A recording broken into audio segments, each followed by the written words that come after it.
The opening of the Fishery Exchange exhibition.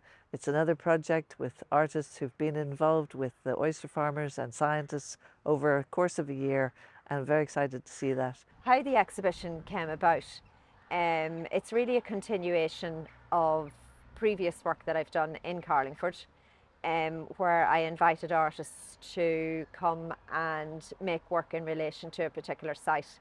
So on this occasion, it was part of the Shifting Tides project, and that was focused around the loch, Carlingford Loch. My practice is, I suppose, sculptural. I tend to work with found or collected objects, and then I tend to use other materials. My background is in ceramics. I suppose I had been thinking of trying to make my practice a little bit more sustainable. Didn't always want to be kind of firing, things like that. So I started using carrageen moss as a glue and as a binder, and then I ended up using some seaweeds as material and then combining it with the glue and making them into objects then, and the glue would harden so the pieces then would hold their shape. One of the artists described her work in the exhibition as experiments, and I think it is very much kind of looking and feeling and thinking about, the actual essence of the loch. So the beautiful little pieces of dried seaweed and the vintage pearls. It starts to make you think about where stuff comes from, I suppose, and what we do with it. The whole sense of community was an attraction to this project for me, because you had not alone the artists coming together, but you also then had the scientists and the actual oyster producers. And I suppose my inspiration for my pieces came from our visit to the oyster farm, the Carlingford Oyster Farm, where I just felt there was such an urgency around the whole tidal aspect of it, and hence that's why one of my pieces, Ebb and Tide, came about, because they really have just a very short time to actually go out and do the work and come back in. So I found that really interesting. My other piece is Meadows Under the Sea, and again that is because of the importance of hopefully reintroducing the native oysters, that the re-establishment of seagrass beds are very important. And stained glass is not a very easy medium to work with. I suppose the fluidity of the water and the sea grass and the waves was sort of my inspiration for my pieces.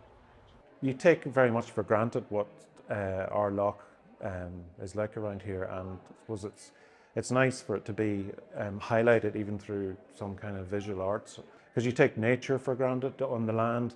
Sometimes we probably don't take it so much in the sea, although it's very, very much part of who we are, because we are an island. Just to recognise that, I'd cross over. My family are in Kilkeel, so crossing over the loch is beautiful, and just to think so much is actually underneath it, and maybe we're not always aware of it. So that's really what the exhibition's about, I think.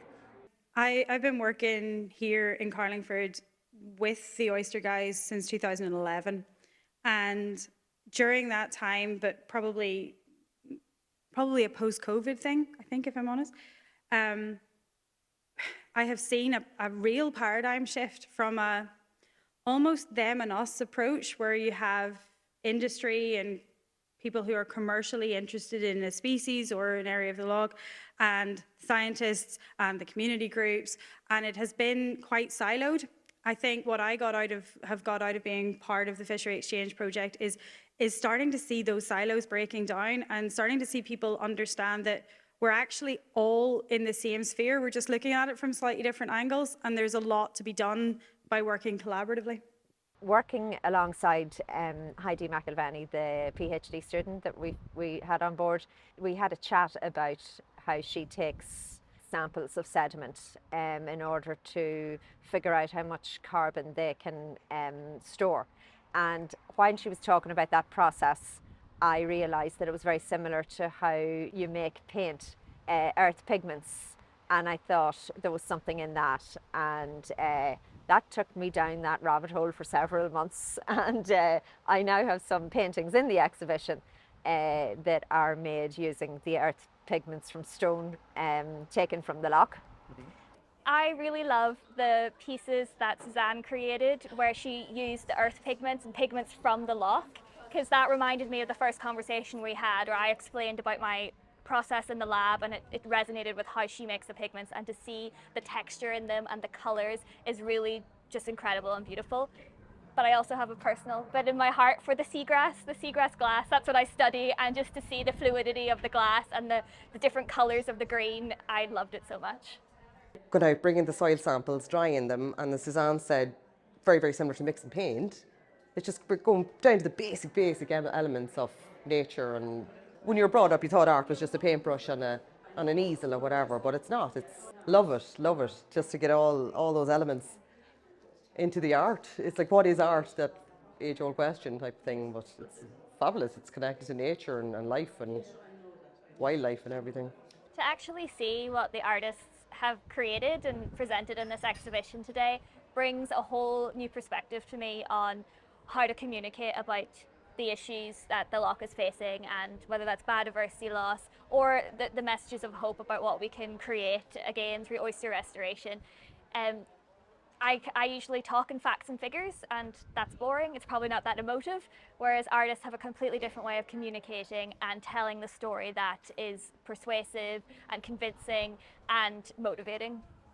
It's a beautiful exhibition in a beautiful location, but yeah, it's lovely to see the reaction of the artists to the question, I suppose, of the future of the loch and the future of the life in the loch. I think artists have a way of helping us think about climate change and how we use our environment and nature, that maybe scientists maybe struggle to get us to think the same way. But I think the fact that they've brought scientists and artists together for this project is really meaningful, and it helps to explain the issues, I guess. It's so important to bring art and science together for issues around climate and biodiversity loss, because it opens up the channels of communication to people that you don't normally reach. So every project should have it.